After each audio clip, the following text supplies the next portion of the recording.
welcome to My Career in Data, a podcast where we discuss with industry leaders and experts how they have built their careers. I'm your host, Shannon Kemp, and today we're talking to Macie Minier from Coburn Place Safe Haven.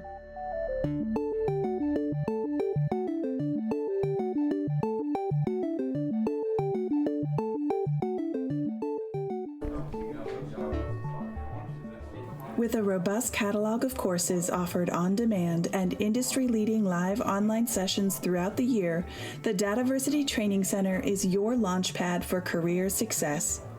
Browse the complete catalog at training.dataversity.net and use code DVTalks for 20% off your purchase. Hello and welcome. My name is Shannon Kemp and I'm the Chief Digital Officer at DATAVERSITY. And this is My Career in Data, a DATAVERSITY Talks podcast dedicated to learning from those who have careers in data management, to understand how they got there, and to talk with people who help make those careers a little bit easier. To keep up to date in the latest in data management education, go to dataversity.net/subscribe. Today, we are joined by Macie Minier, Director of Strategy and Evaluation at Coburn Place Safe Haven. And normally this is where a podcast host would read a short bio of the guest, but in this podcast, your bio is what we're here to talk about. Macie, hello and welcome. Hi, Shannon. Thank you for having me. Oh, I'm so glad you're here, and I can't wait to hear your story. So tell me, you're the Director of Strategy and Evaluation at Coburn Place Safe Haven. So what kind of business is Coburn Place Safe Haven, for those who may not know? Yeah, so Coburn Place is a domestic violence safe haven in Indianapolis. We serve individuals in the central Indiana area who are homeless specifically because of domestic violence and fleeing from that situation. We offer free housing for up to 2 years on both our on-site and community-based. We have 2 different types of housing, and one transitional housing, and then the community is obviously just that. It's out in the community in whatever areas suit them best. We have not just housing, but we offer healing supportive services as well that include we have a families program that does whole families, not just the parents, but the parents with the children as well. All individuals get their own case manager to help walk them through the whole process and guide through the way. And then we have a children's program as well. So it's the parents get their own, the children get their own, and then there is a whole family. And we do serve individuals as well, not just families, but we have a heavy lean on kids. Oh, well, thank you for doing the work and serving such an important need in the community, and an unfortunate need, but an important need. Yeah, absolutely. Yeah. So tell me, as the Director of Strategy and Evaluation, what do you do? That is a great question. That covers a whole slew of things. I am currently a one-woman show doing many different areas. So I feel like it kind of covers four different areas. There is all of the data governance and data maintenance for our client database, making sure the data quality is there, making sure if there's any updates, maintenance, whatever needs. That also kind of plays in with all of our grant reporting. So any survey data, any client quantitative data, then all of that goes over to our grant stuff as well. And then on the other side of that, I also work with the more high-level strategy side of things and looking at our strategic plan and working with the CEO and our VPs on how to integrate that strategic plan into everything, looking at the measurables, really tracking how things are going, and breaking that down into the operational planning, tracking the KPIs. So it is a large range of things, from the very high level strategy to still working very individually with our direct service providers on what is best practice, how we're doing things. Interesting. So how do you work with data in your job? I mean, it sounds like you're looking at a lot of data all day long. There is a lot of data, yes. And it's definitely both sides of it. I have a lot of quantitative and a lot of qualitative. The surveys, we survey significantly for both programming and then just overall, and then community things as well. So we're really getting it from all sides, which is great, but yes, it is a lot. Taking all of that into consideration when looking at programming and looking at I'm going to back up. When looking at what the community needs and what our survivors need, the data we heavily rely on to make sure that we're doing the work that is requested and not just what we are assuming as providers is needed. I like that. Um, so, uh, before we jump into kind of your career and how you ended up here, um, what prompted the creation of Coburn Place? Um, Coburn Place, I think, was created 30 years ago now. This 2026 will be the 30th anniversary. And I think a lot of it was we were seeing a trend of domestic violence is the number one cause for women being homeless in the country, and trying to find a need to fill, or trying to find a way to fill that need. That is something that all of us working together are very passionate about, but obviously that has been something for many, many years now. We have been able to expand significantly based on the need. As much as it's not great that we're expanding, it is in the sense that we're seeing the need and at least able to meet that. We do work a lot with HUD housing funding, as well as more of like the VAWA and domestic violence specific funding. So we do really have both sides to try and mesh together and have like all of the needs met. I love that you're evaluating what the need is versus just offering services and then hoping that it meets the needs. Yes, yeah. Yeah. Okay, well, let's back this up. Let's get into how you got into this role. So tell me, Macie, is this what you wanted to be when you grew up? Did you say, hey, at 6 years old, did you say, I'm going to grow up and be a director of strategy and evaluation and provide this much needed need in this community? Yes, absolutely not. I grew up, I think I always wanted to do social work. I did go to school for social work. My mom, I grew up watching her. She's done social work my whole career. So I think nothing else really ever occurred to me.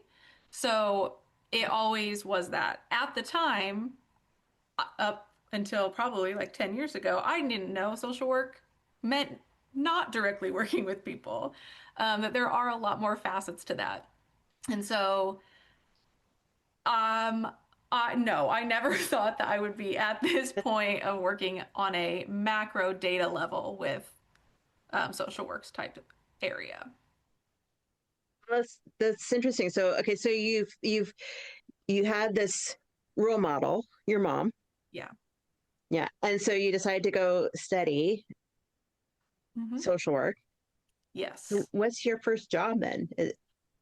My first job, I graduated college and then went directly I was a case manager at a domestic violence emergency shelter. And so all of the individuals coming in directly from, a lot of them were brought in from police departments and hospitals, like fleeing actively. So I did that for a couple of years, and even from a couple of other jobs, had still done case management, whether that was in domestic violence or more addictions and mental health. I did that for a while, but all of those were in a very direct service case management thing or area. So I loved that, and I really enjoyed having that interpersonal connection with survivors and watching them and supporting them through their journey along the way. But I did at some point start to feel like I'm facing the same problems every time, and those problems are on a much higher societal level than what I'm dealing with, like with just them. And so I think at some point I did kind of start to realize that I wanted to look at more of the big picture and not just here, like help individual basis. Interesting. So how did you start to make that transition? That is a great question. I don't know that there was any one specific way. I really started to try and speak up more with my supervisors and point out, hey, here are a lot of the trends that we're seeing. Here's what our current clients are telling us that we're having problems with. I've had this problem reported 10 other times. And just trying to be really vocal about here's what I'm seeing and my clients are seeing. What can we do about it? And so I think a lot of it was just trying to get my foot in the door and trying to not be too abrasive or aggressive, but still speak up and try and start those conversations. I love it. So you're advocating for the people you're for, working with. Um, so, and then, so when did you make the transition from case manager to your next role? What was the next role? Um, I did case management for a couple of different places, and then the organization I was with prior to Coburn Place, I started as a case manager, but then really started to kind of move into more of the administrative work, looking at all of the services that are offered, more of like the analyzing side of things.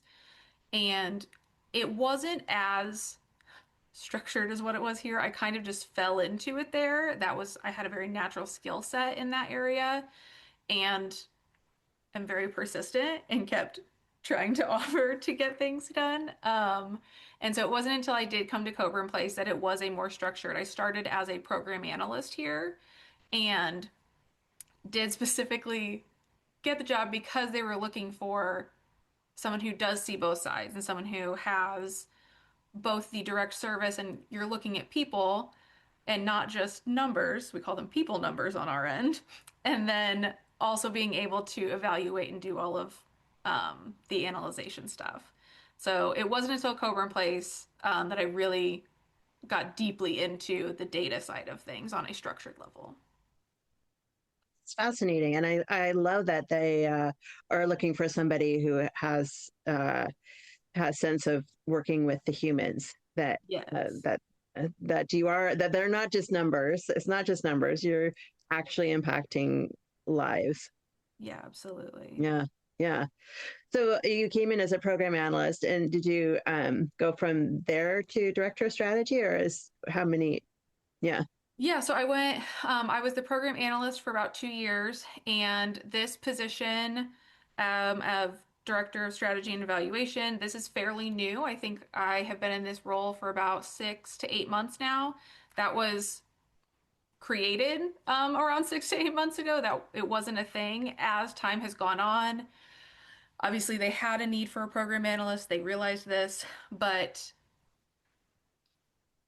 as things kind of progressed and the world changed and survivors' needs changed, how we were evaluating things changed as well. And so, because I did have that past experience of knowing kind of what to look for and how to sort of manipulate that to a sense, it has just grown significantly. And I did a lot of the same things I did previously of just trying to be vocal and really encourage and here's what I would professionally suggest. And that grew to realizing like being more involved with the strategic plan and looking at KPIs. So now I no longer just look at our direct service staff. I'm looking at the entire organization, including our finance and operations things and development and marketing and grants, and getting all of the information as a whole to package it up all nice and neat and deliver here's what we're doing well, here's where the gaps are, etc. Visit dataversity.net and expand your knowledge with thousands of articles and blogs written by industry experts, plus free live and on-demand webinars covering the complete data management spectrum. While you're there, subscribe to the weekly newsletter so you'll never miss a beat. I love it. I love that you're following your passion through your whole career and just advocating hard for the needs of the community and for Coburn Place, for the nonprofits that you're working for. Absolutely. So tell me, Macie, what's been your biggest lesson so far in your career? I think my biggest lesson definitely does resort back to communication skills. that is not my initial skill at hand. And so I think realizing that, you do need to hone these skills, and you do need to work on what communication looks like, and it's different for everybody, and it's different for every population. And so being very intentional and aware of how you are communicating and presenting yourselves with others. A lot of what I do is pointing out the holes and where could we be liable for things, and trying to either prepare for those issues in advance or prevent it altogether, ideally. But that very frequently can be construed as being pessimistic or trying to be problematic and difficult. And so coming at it from a stance of that is not my intention. I'm genuinely just trying to help in the long run, and just being very forward about what your intention is and starting like on a clean slate that way. I think just being aware of the communication in that sense has made a big difference, and that's something to always be working on for sure. I love that I'm surprised, I gotta say, because being a social worker, I would think that, communication is like your center, and I love that you're constantly working on it and aware of it. And it's interesting. Yes, I definitely, it's a lot of skill building always. I think I've always wanted to work with people, and that Mm, was never a thought in my mind. And then when it comes to the regular social or interactions and trying to make sure that I might understand something, but how I'm explaining it is not being construed at all. So right. trying to find the different ways to explain or work through things collaboratively, that yes, I will be very upfront that that is a skill to acquire. It is for sure. And I definitely get that. I've been in those circles of, why don't you understand me? Like, and repeating myself, and instead of trying to reframe it. But if you do try and reframe it, in a way that they can understand, and understand that maybe not everyone thinks like you. Thank Yes. goodness, right? Yeah, absolutely. Be a very boring world. but, Yes, exactly.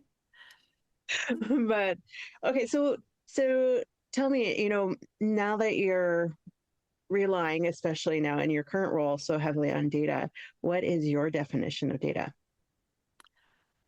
I think my definition is data is a key element of storytelling. We can talk very generally about almost anything and say that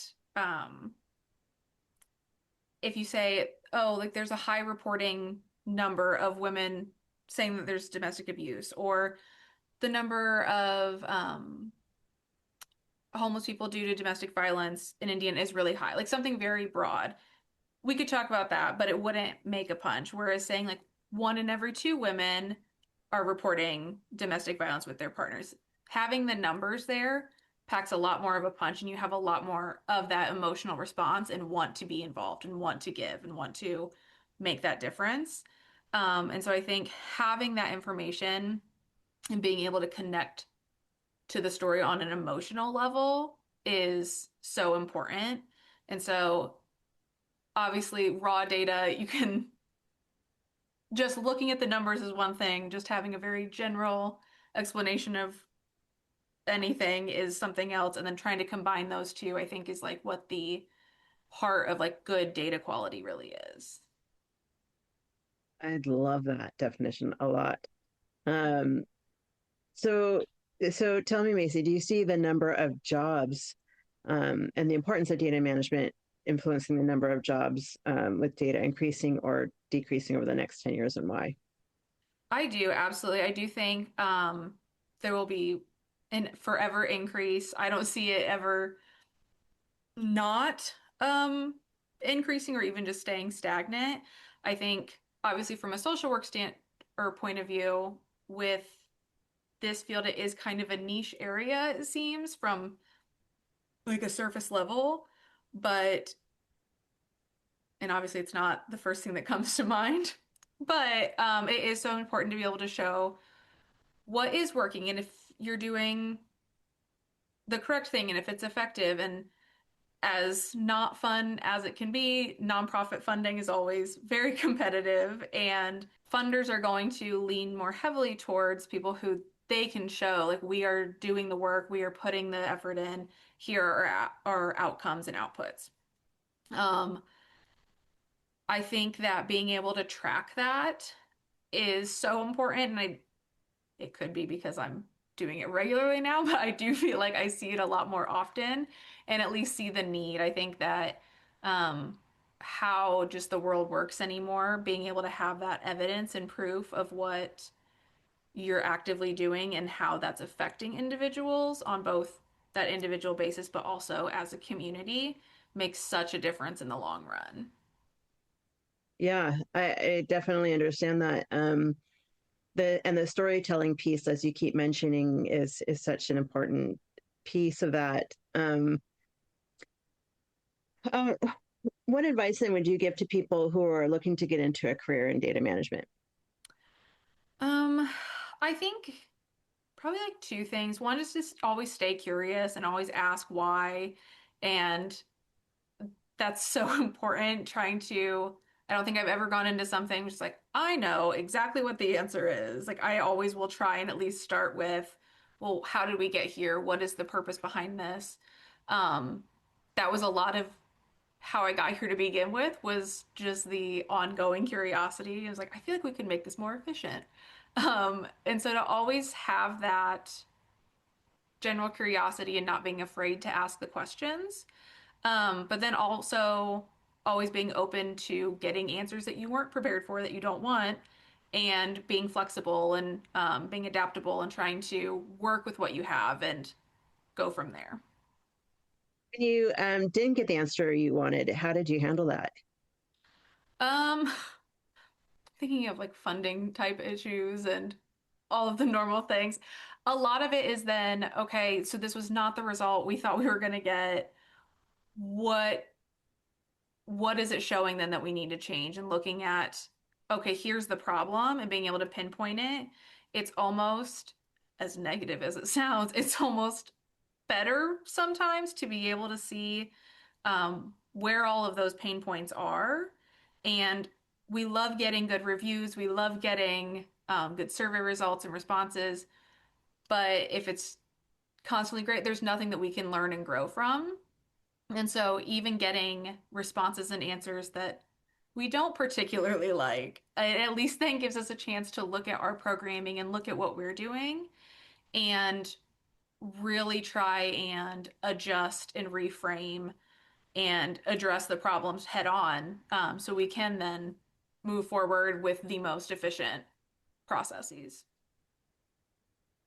That is so great. I love it. It's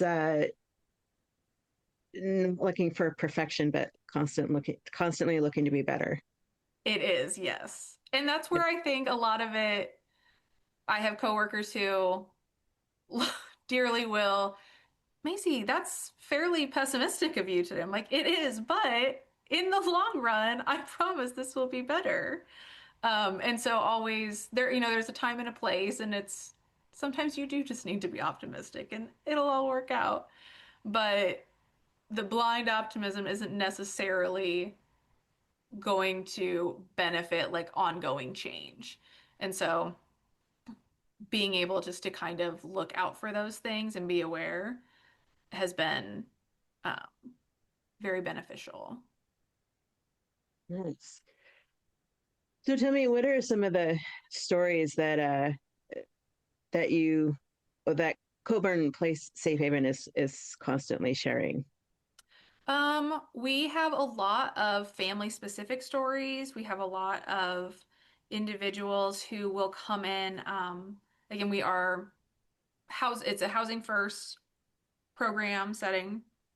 So coming in from, I was either house surfing, or couch surfing, I was living with my abuser directly, to the bottom line for every story was there was a lot of instability and a lot of just emotional turmoil. And one of the biggest things is that you can't try and create like this fruitful life and sustainability if you have no baseline. You're constantly in fight or flight, you're constantly trying just to survive. And so the whole idea behind our programming is to provide at least that safe housing so then they can start to work towards other goals and everything. So we also, like I had mentioned earlier, have a very heavy push for our children's programming.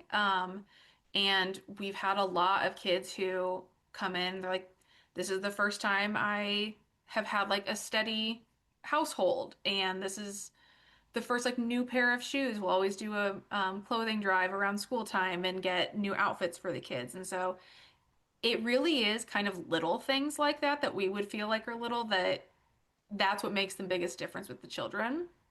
And then in turn with the parents who are very thankful and involved in everything. So I think a lot of it is, yes, we do housing, but we look at that very much from a holistic healing standpoint, in that it's not just a house. It very much is a safe place that a lot of these people haven't been able to have previously. And so starting fresh, starting with that new journey, and just working on, we have a health program as well that relies really heavily with, they look at physical health, but they look at mental and emotional health as well.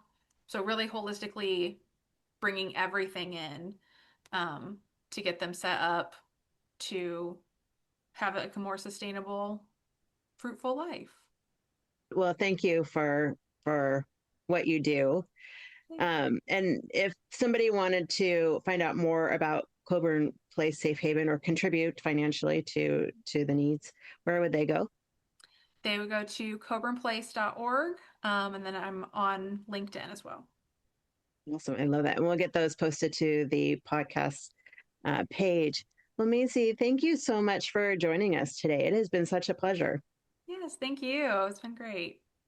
And again, thank you for what you do and what for Coburn Place does. So, and serving that need in the community. Oh, and to all of our listeners out there, if you'd like to keep up to date in the latest in podcasts and in the latest in data management education, you may go to dataversity.net/subscribe. Until next time, stay curious, everyone. Thank you for listening to DATAVERSITY Talks, a podcast brought to you by DATAVERSITY. Subscribe to our newsletter for podcast updates and information about our free educational webinars at dataversity.net/subscribe.